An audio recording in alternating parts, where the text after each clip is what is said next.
Hi everybody, I hope you are doing well.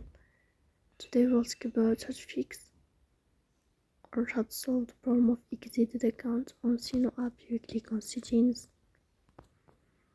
Here we click on apps, default apps, app settings.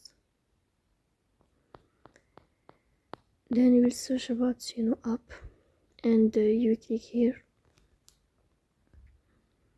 In this page we click on first stop and we click OK. Then we'll enter to storage. Then we click on clear cache. In the end you will turn off your phone and you will wait a moment to restart your phone again to fix that problem. So that's all.